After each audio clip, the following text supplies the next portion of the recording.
అన్న నమస్తే అన్న. నమస్తే అండి. ఏం పేరు అన్న? మురళి. మురళి గారు ఏం చేస్తుంటారు? నేను ఆటో డ్రైవర్, స్టడీ పాలిటిక్స్. ఓ ఆల్రౌండర్. సరే ఫస్ట్ ఆటో గురించి మాట్లాడు. ఎట్లుంది మరి డ్రైవింగ్ ఫీల్డ్ అనేది ఎట్లుంది? డ్రైవింగ్ ఫీల్డ్ ఏంటంటే నాది రాజకీయం యూత్ అధ్యక్షుడిని. పిల్లగాళ్ళను పోషించడానికి ప్లస్ నా ఫ్యామిలీకి ప్లస్ నా స్టడీకి ఆటో ఫీల్డ్ యూజ్ చేసుకున్నా. టోటల్ వచ్చేసి పాలిటిక్స్. ఇంకా నా రూమ్ రెంట్ ఖర్చులకు చిన్న చిన్న ఉంటాయి అవి ఆటో ద్వారా మనకు ప్లస్ పాయింట్. ఇప్పుడు మళ్ళీ ఎలక్షన్స్ వస్తూ ఉన్నాయి.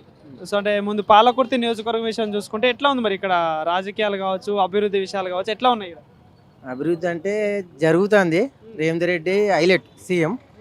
వీడికి వచ్చేసరికి ఉంటారు కదా రాజకీయ నాయకులు మొత్తంగా ఓడిపోయిన నుంచి గెలిచి ఇట్లా అన్నీ జరగడం వల్ల కొంతమందికి నికార్సన వాళ్ళకు ఇబ్బంది అవుతుంది.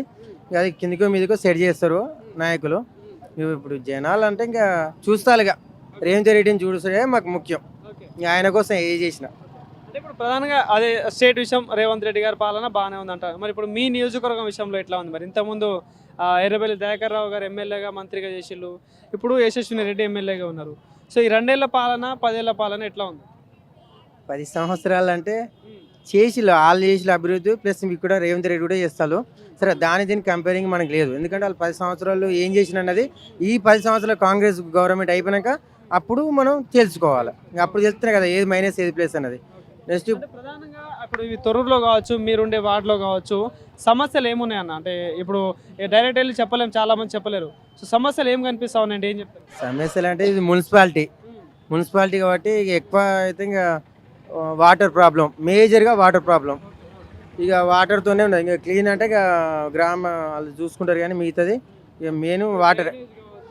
డ్రైనేజ్ వ్యవస్థ అంటే ఇక కాంగ్రెస్ గవర్నమెంట్ వచ్చినాక చేసిళ్ళు, అదొక ప్లస్ పాయింట్ అయింది మున్సిపాలిటీకి. ఇది అయిపోయింది కానీ నెక్స్ట్గా ఈ 6 వార్డాలు అంటే ఫస్ట్ జనాలు చాలా తెలికళ్ళు ఓటర్లు. ఇక్కడ కాంగ్రెస్ పార్టీ అని చూడరు, టీఆర్ఎస్ పార్టీ అని చూడరు. ఆ వ్యక్తి ఎంత జెన్యును, ప్రజలకు ఎంత మంచిగా పోగలుగుతాడు అని చూస్తారు.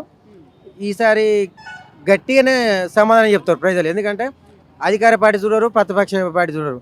జనాలకైనా ఆపద అంటే వచ్చేటోళ్ళు ఓలు, జనాల అవసరాలు తీర్చేటోళ్ళు ఓలు, అది పరిగణలోకి తీసుకుంటారు. డబ్బులు సరే పక్క కమర్షియల్ కావచ్చు జరుగుతాయి కానీ టోటల్గా వ్యక్తిని చూసి ఓట్లేస్తారు. ఈసారి మేము 2వ వార్డులో ఉన్నామండి.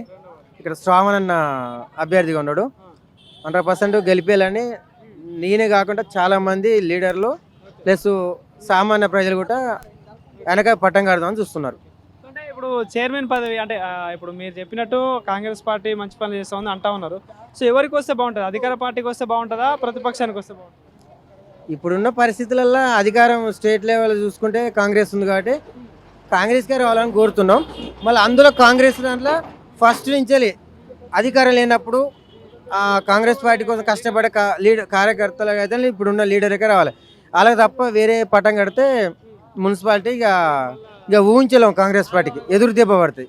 ఏ చేసినా ఆ పట్టం మున్సిపల్ చైర్మన్ అన్నది పక్క కాంగ్రెస్ పార్టీని అధికారం లేనప్పుడు పట్టుకొని ఉండి కార్యకర్తలను కాపాడుకున్న లీడర్కి ఇస్తేనే దానికి ఒక మంచి పవర్ ఉంటుంది. చూద్దానికి కూడా జనాలలో కూడా కష్టపడే లీడర్కి ఇచ్చినట్టు కూడా అభిప్రాయం ఉంటుంది. ఇప్పుడు మళ్ళీ ఎలక్షన్స్ వస్తాయి ఈ పాలకుర్తిలో, మళ్ళీ ఏ పార్టీకి ఛాన్సెస్ కనిపిస్తూ ఉన్నాయి?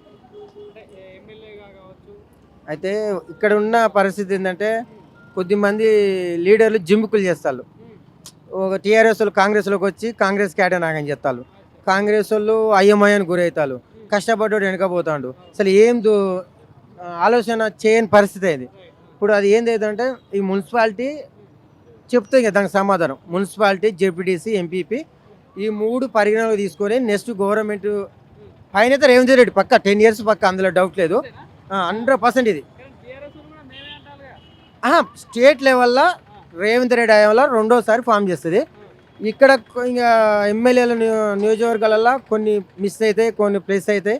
అది వాళ్ళు చేసే అభివృద్ధి పనిలో కానీ ఆదరించే విధానంలో ఉంటుంది. ఓకేనా.